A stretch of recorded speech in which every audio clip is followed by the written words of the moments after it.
Hi, and welcome to Journey Forward with Jory Rose, where you will gain insights, tools, and inspiration to get unstuck and live your best life. Jory is a licensed marriage and family therapist with a passion for helping people cultivate awareness and authenticity so they can show up fully in all aspects of their life. And now, here's Jory. Everyone, and welcome back to Journey Forward with Jory Rose. I'm so glad that you've tuned in today because I'm going to share with you something that I've been working a lot on myself personally, as well as a lot with my clients. And it has to do with one of the areas in which I think so many of us get stuck, and that is the quality of our thoughts. And so as you listen to this episode, I really invite you to take stock, to have the courage to look inward, to give yourself the ability to gain some insight into the relationship to your thoughts. Because ultimately, whether you can or you can't, what you believe about yourself is going to impact the outcome and the changes that you want to make in your life. And so often we look at the barriers for us to get to where we want to be. And we look at the things that we think are external to us, of all the things that are, feel out of reach. And we think of all the reasons why maybe we couldn't make the change we're wanting to make, all of the things that might be standing in our way. And while external barriers may really exist, and so oftentimes we've got to look for ways to move around those challenges. But so much of the time, the biggest barriers are the ones inside of us. Our belief systems, our confidence, our ability to believe in our worthiness to get what the things that we're wanting to work towards. And there's so much that goes into those inner workings. There's our narrative that often have come from earlier points in our life, earlier relationships that have impacted us. Perhaps we are stuck in some transgenerational patterns and some family of origin narratives. There's a whole bunch of big ball of wax that get stuck in our way. And when we can have the courage to look inward and to say, where am I standing in my own way from getting to where I want to be? Not only do we take back some of our own power and control, but we can shift things in ways that I promise you, you wouldn't even be able to imagine what we can shift when we can align the quality of our thoughts with our desired outcome. Because so often we have these big goals, we have these big dreams, and the quality of our thoughts are out of alignment with what those goals are. And then when we don't meet our goals, it becomes a self-fulfilling prophecy of, see, I didn't think I could do it. You've now confirmed the negative beliefs you had in yourself, perpetuating the idea that I can't versus I can, making those goals and dreams a lot harder to achieve and to reach. Likely putting you into comparison to other people, into inner criticism around all the things of not being good enough. And that simply isn't true. I am a firm believer that the universe has not sat and handpicked certain people to succeed or to fail. The universe or God or whomever the higher power you believe has not decided that some people are worthy and some people aren't. And believe me, I come from a family in which there's been a lot of trauma and a lot of shit has happened and a lot of bad cards have been dealt. But when you believe that those bad cards that you've been dealt is your destiny, and the quality of your thought is that you somehow weren't deserving of achieving more, what is the likelihood of you actually achieving more? It's not necessarily the cards you were dealt. It's the belief that you deserved those cards, or the belief that you don't deserve to have peace or abundance or fulfilling relationships or more money or a career of your dreams. So often people want change and they look to external factors that are going to help them achieve that change. When in reality, I want to invite you to look inward with curiosity, with courage and compassion to ask yourself, how is my energy How is the quality of my thoughts in alignment or out of alignment with what it is that I'm seeking to create in my life? If your quality of thoughts have a pattern of, like I've said, that inner critic, that inner judgment, the lack of self-worth, the not believing in yourself, the not believing it's possible, the stuck in the comparison mind, I invite you to simply notice those as a pattern and a habit that perhaps at one point in time may have served you, but now at this point in time, with this awareness and the recognition that it's not getting you to where you want to be, that you can simply adopt a new narrative, that you have the ability to write the story you want to be living, and that you don't have to stay stuck just because this is the way I've always been. And I hear this over and over and over from clients, that they believe this is how I've always been, so this is how I'll always be. When you unconsciously make that agreement to yourself, you are then unconsciously allowing it to play out. So here's the invitation. Allow yourself to make a conscious agreement in how you want to be living your life. A conscious agreement in what is the quality of my thoughts that I want to hold on to, that I want to connect with, that I want to believe in. Are they in alignment or out of alignment with my current and future self? So here's one of those challenges. Not only is that hard, and believe me, this is really, really hard work. It takes time, it takes effort, it takes energy, it takes attention, it takes persistence, because change is not going to happen overnight. Think of it, for you women out there who've been pregnant and have had babies, it took you 9 months to put on the weight. As soon as the baby is born, you're not going to lose all the baby weight immediately, right? It takes time. So that's not to say that if you're 40 something years old and you've had 40 something years of a pattern of thinking, it's going to take 40 years to undo it. That's not at all what I'm suggesting. I am suggesting that it will take time. And we know from neuroscience that we are able to rewire our brain. We are able to rewire our habits and patterns. Practices like mindfulness and meditation, the mindfulness of simply being aware of what's arising in the moment, checking in, noticing, not judging, getting off of autopilot to see, where am I at right now? Did the quality of my thought deter back to my old patterns? Or am I able to stay present with my intentions for my quality of thoughts, the belief in myself, the encouragement, the confidence that I'm working towards gaining to get me in alignment with who I want to be so I can get to where I want to be next in my life? So when people say to me, oh, Jory, that's really hard, that's going to take time and energy and effort and attention.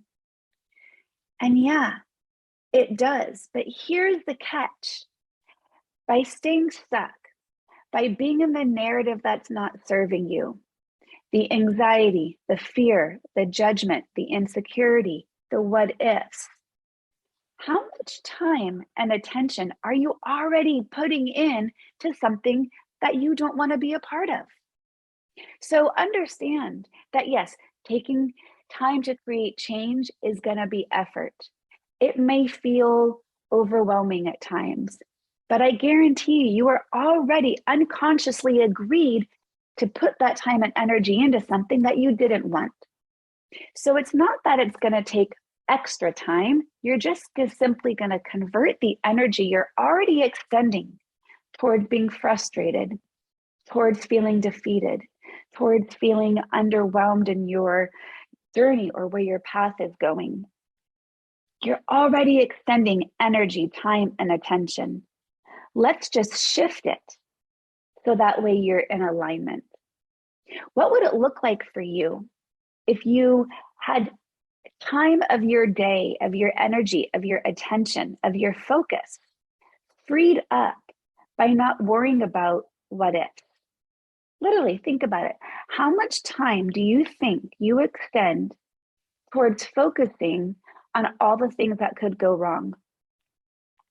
or lying in bed at night, or being distracted from sending an email or on a client phone call, or being distracted from when your kids are talking to you because you're stuck in your head worrying. I promise you are already extending time and energy and attention that is taking joy and presence and peace out of your life. So yeah, creating new habits is hard, but staying stuck is also hard. So consider, what kind of hard do you want to engage in? The hard I invite you to engage in is the conscious choice to check yourself in the moment before unconsciously engaging with a thought pattern that's going to take you in the opposite direction of where you want to be. So if you can consciously agree when the thought comes in and it's not an alignment and it's not a quality of energy that you want to be in the middle of, meaning that it's turning the volume down on your worth or confidence, and you want to be able to turn up the volume on alignment, I invite you to consciously agree to make that shift. And it's not going to happen overnight because old habits die hard. And it's possible. Think of it like your mind has just flipped to a different TV station, and you simply are going to take the remote and you're going to change the channel back to the one that you want to be watching. Think about it. If you were sitting on the couch watching TV and the channel automatically changed to some horror show, you're watching your favorite sitcom, and all of a sudden a horror show comes on, you wouldn't choose to consciously continue to watch the show just because the channel flipped. Well, your thoughts are no different.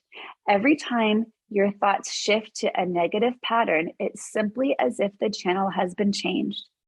And we often think, that's just who I am. I can't do it. This is hard. I'm not wired that way. Anyone who's ever told me I'm just not wired that way to be able to create conscious choice and change has simply felt defeated, because when they tried, it's hard. Everyone is wired in a way to create change. We have to have the belief that our efforts will pay off. Consistency, as we know, is key. To start small and meet yourself where you're at. But I love this idea of thinking it as if your mind has just changed channels. And why would you land on the channel that you don't want to be watching?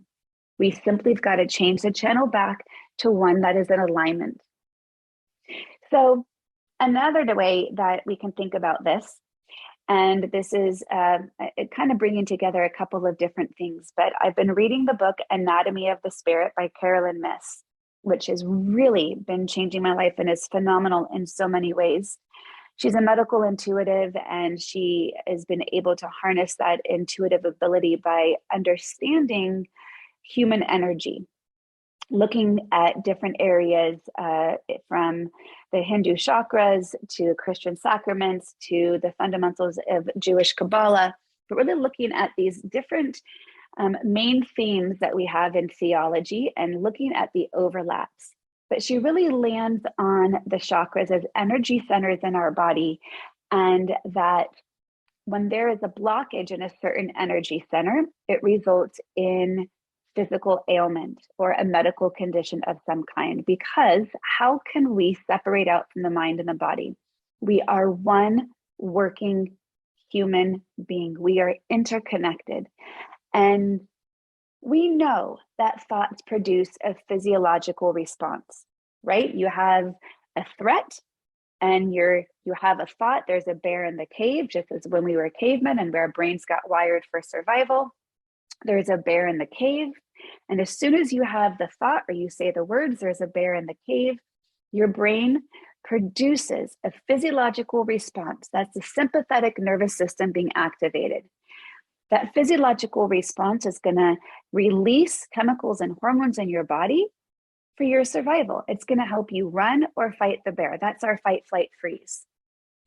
We also know that when the brain receives the message that we are safe and there's no longer a threat, just as like the thought of, oh, that wasn't a bear, that was simply a shadow I perceived as a bear, When there's no longer a threat, our body also has a physiological response to be calm. That is our parasympathetic nervous system being activated. So we already know that the quality of our thoughts affect our physiology. To take it one step further, Carolyn Myss in the book Anatomy of the Spirit talks about it doesn't just affect our physiology, but the quality of our thoughts affect us on a cellular level. And she has a great tenet in her work, which is the idea that your biography becomes biology. So again, the quality of our thoughts, the narratives, your story, your past impact our health, impact our bodies on a physiological and cellular level. So one of the analogies I've been using from this idea is, do you want to digest the thoughts? Think of it as digestion. Think of it as, what would you want to put into your body? Now, it's really easy to make this analogy when it comes to food, or even think of drugs or alcohol. I imagine that there are certain things that you would not digest or ingest because you know that they are not good for you.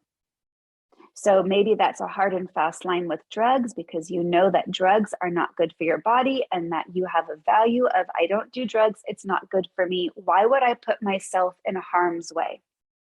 Or maybe you choose to not drink alcohol or not drink too much alcohol because we know that toxicity in our body makes us unhealthy. Well, the other day I had a conversation with a client, and with her permission, I said, oh, I think this conversation might turn into a podcast. And of course, no private details will be exposed. And she said, of course, please share this, because it was a really good analogy. But I asked her, because she's someone who has a difficult time not believing the quality of her thoughts, but her quality of thoughts do not serve her. They are in fact quite opposite of how she wants to be in her life.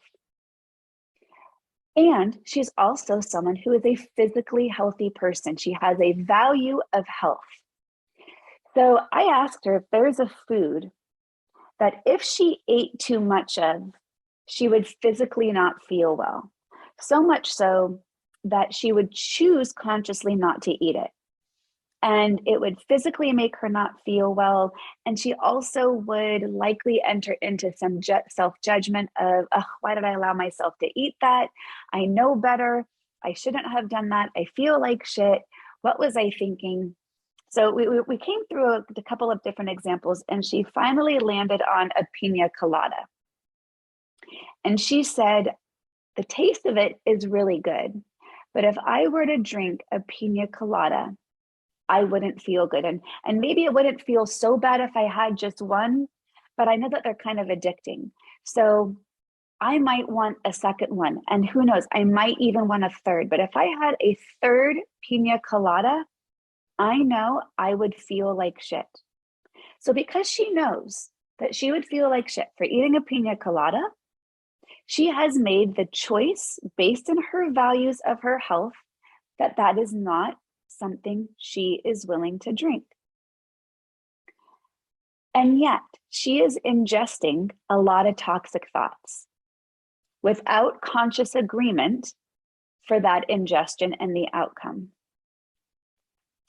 So again, I invite you, consider your thoughts as ingesting toxicity or positivity.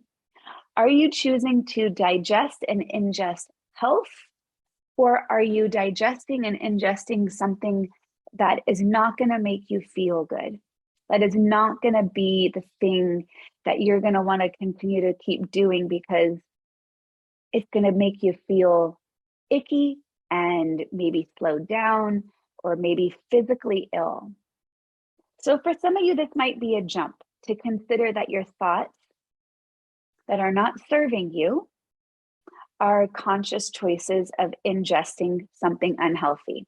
And yet for others of you, this is going to be completely in alignment with your worldview.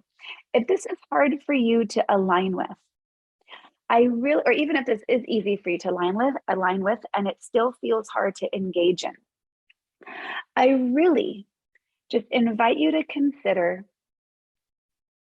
where do you want to be in your life? What are your goals? What are the things that if you could wave your magic wand that you would be able to achieve? And then ask yourself, what am I physically doing to work towards those goals? What action am I taking? What is my aligned action with my aligned outcome? For example, if you want to lose weight or you want to be healthier, my guess is that you are making conscious choices to eat healthy and to exercise.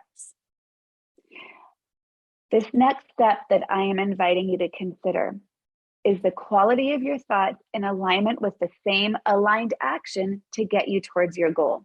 If you are eating all of the right foods, and if you are exercising and doing the physical things, but mentally you're sabotaging yourself by telling you, I'm never going to get there, I'm not worthy of achieving this, I can't do this, what's wrong with me? My guess is that because we know of mindset studies, the power of our mind impacts our outcome. So, as a little way to wrap up and a invitation for a practice that you could do in meditating, I invite you to sit and create some stillness. And in that stillness, visualize in your mind something in which you would feel free, in which you would feel abundant, in which you would feel sparking creativity or aliveness, in which you feel at your best self.